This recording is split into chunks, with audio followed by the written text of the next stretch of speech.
안녕하세요, 여러분.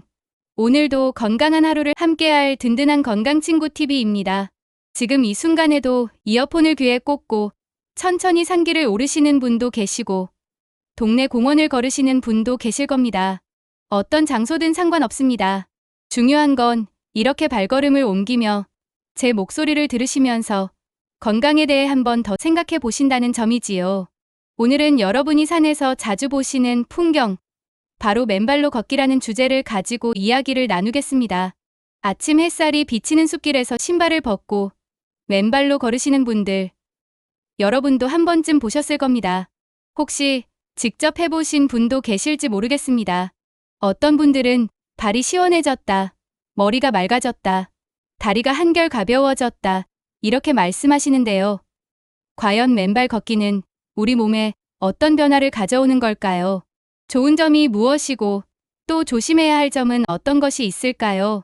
오늘은 이 주제를 처음부터 끝까지 끊김없이 풀어드리겠습니다. 발은 흔히 제2의 심장이라고 부릅니다. 심장은 가슴 속에서 피를 온몸으로 내보내지만 다시 심장으로 끌어올리는 데는 발이 큰 역할을 합니다. 발이 움직여야 혈액이 위로 올라오고 온몸에 새로운 순환이 이루어집니다.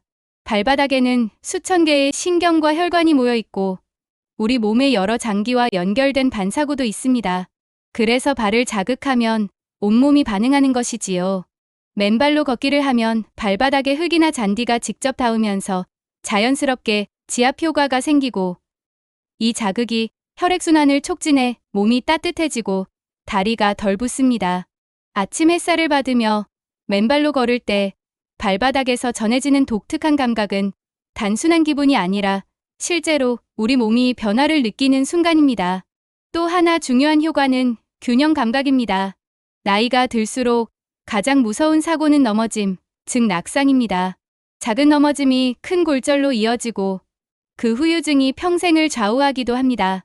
그런데 맨발로 걸으면 발가락이 땅을 단단히 움켜쥐듯 붙잡으면서 균형을 잡게 되고 발목과 무릎, 허리까지 고르게 힘을 쓰게 됩니다.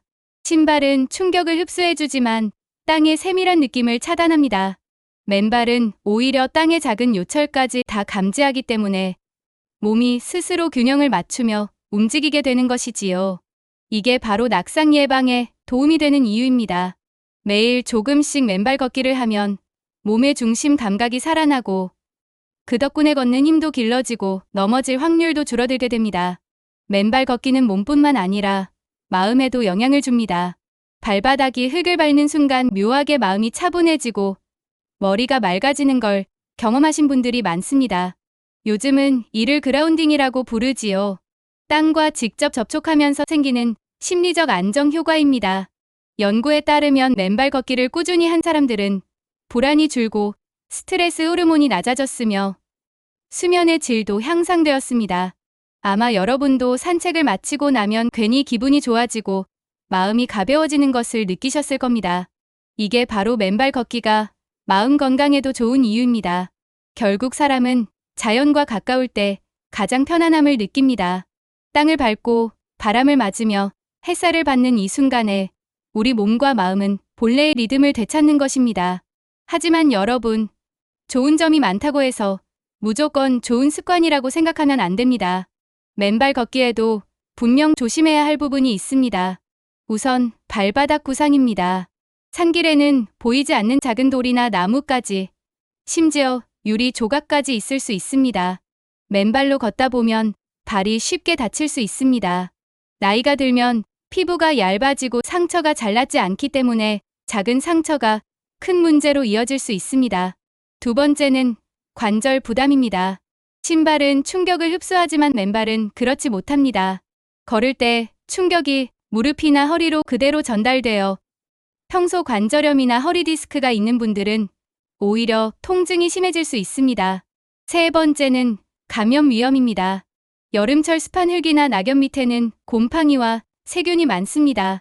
맨발로 걷다 보면 무좀이나 발톱 곰팡이에 쉽게 걸릴 수 있고 특히 당뇨병이 있는 분들은 발 상처 하나가 큰 합병증으로 이어질 수 있습니다.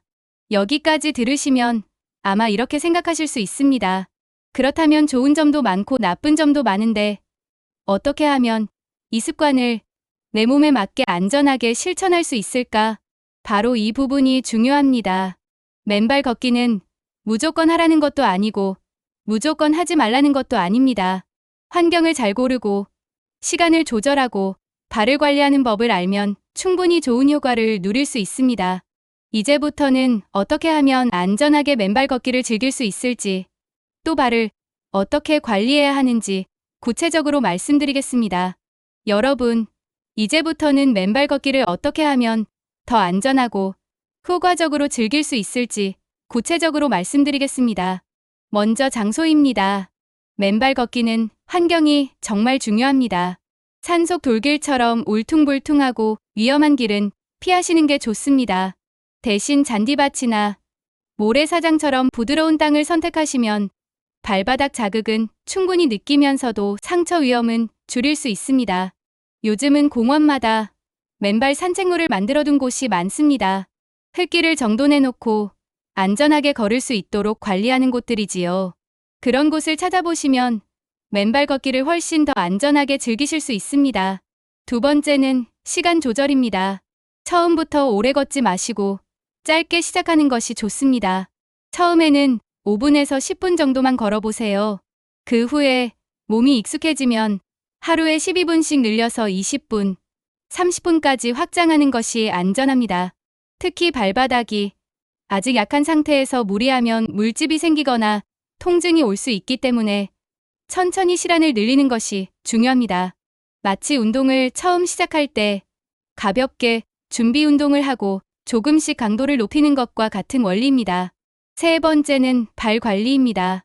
맨발 걷기를 하고 나서는 반드시 발을 씻어 주셔야 합니다. 깨끗한 물로 발을 씻고 발가락 사이까지 잘 말려주세요. 특히 여름철에는 습기가 남아있으면 무좀이나 곰팡이가 쉽게 생깁니다. 발톱도 너무 길게 두지 말고 그렇다고 너무 짧게 자르지도 마셔야 합니다. 발톱을 짧게 자르면 살에 파고드는 내향성 발톱이 생겨서 걸을 때 큰 불편을 주게 됩니다.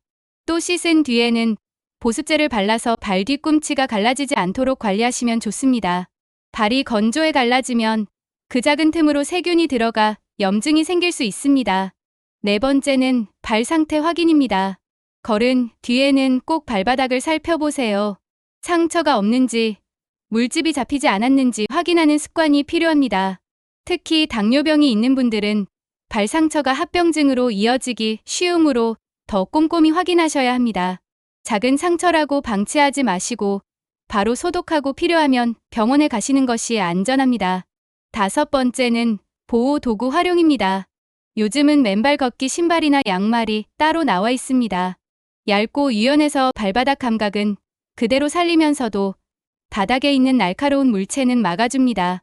직접 흙을 밟는 감각은 줄어들 수 있지만 상처 위험을 줄이고 꾸준히 즐기기에는 훨씬 안전한 방법입니다. 자, 이제 실제 사례를 하나 들어드리겠습니다. 70대 초반의 한 어르신은 무릎 관절이 자주 아프셨습니다. 그런데 공원에서 맨발 걷기를 권유받고 매일 조금씩 실천하기 시작하셨습니다. 처음엔 발이 따끔거리고 무릎도 불편했지만 하루 5분씩 걷던 것을 조금씩 늘리면서 두 달이 지나자 발바닥이 단단해지고 다리가 덜 붓는 것을 느끼셨습니다. 무릎 통증도 한결 완화되었지요. 중요한 건 이분이 무작정 오래 걷지 않고 시간을 천천히 늘렸다는 점입니다. 또 산책 후에는 반드시 발을 씻고 발 상태를 확인하셨습니다. 이처럼 방법을 지키면 긍정적인 효과를 경험할 수 있습니다. 반대로 잘못된 사례도 있습니다. 60대 후반의 한 분은 무릎이 좋지 않았지만 맨발 걷기가 건강에 좋다는 말만 듣고 아무 준비 없이 산길을 맨발로 오래 걸으셨습니다. 결국 발바닥에 상처가 생기고 무릎 통증도 심해져 며칠 동안 걷지 못하셨습니다. 이 사례에서 알 수 있듯이 아무리 좋은 습관이라도 내 몸 상태에 맞게 그리고 안전하게 실천해야 합니다. 꼭 산에 가지 않아도 맨발의 효과를 누릴 수 있는 방법도 있습니다. 집에서 활용할 수 있는 생활 습관이지요. 집 안이 깨끗하다면 잠깐씩 맨발로 다니는 것도 발 근육 강화에 도움이 됩니다. 단, 미끄러운 바닥은 조심해야 합니다.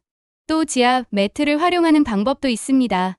작은 돌이 붙어 있는 지압 매트를 맨발로 걸으면 발바닥 자극을 받을 수 있습니다. 마당이나 베란다에 작은 화분을 두고 흙을 채워 넣은 뒤 맨발로 잠시 서 있는 것도 좋은 방법입니다. 흙을 밟는 감각만으로도 마음이 편안해지는 것을 느낄 수 있습니다. 발 건강을 지키는 몇 가지 습관도 함께 말씀드리겠습니다. 발톱은 너무 짧게 자르지 마시고 발을 자주 관찰하는 습관을 가지세요. 특히 당뇨병이 있는 분들은 매일 발 상태를 확인하는 것이 필요합니다. 발 뒤꿈치가 건조하게 갈라지지 않도록 보습제를 발라주시면 좋습니다. 작은 갈라짐이 세균의 통로가 될 수 있기 때문입니다. 또 발에 불편함이 있으면 그냥 넘기지 마시고 반드시 전문가와 상의하셔야 합니다. 이제 정리해 보겠습니다.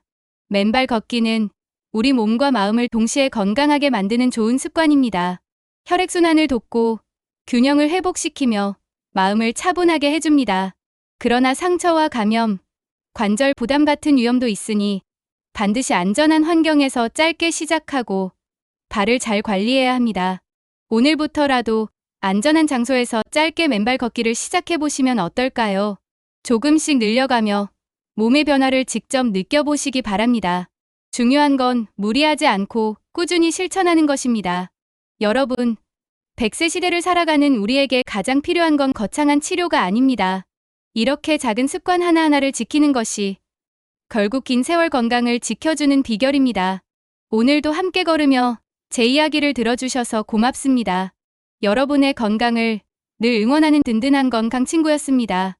구독과 좋아요, 알림 설정도 부탁드리며 내일도 여러분과 함께 건강한 이야기를 나누겠습니다. 감사합니다.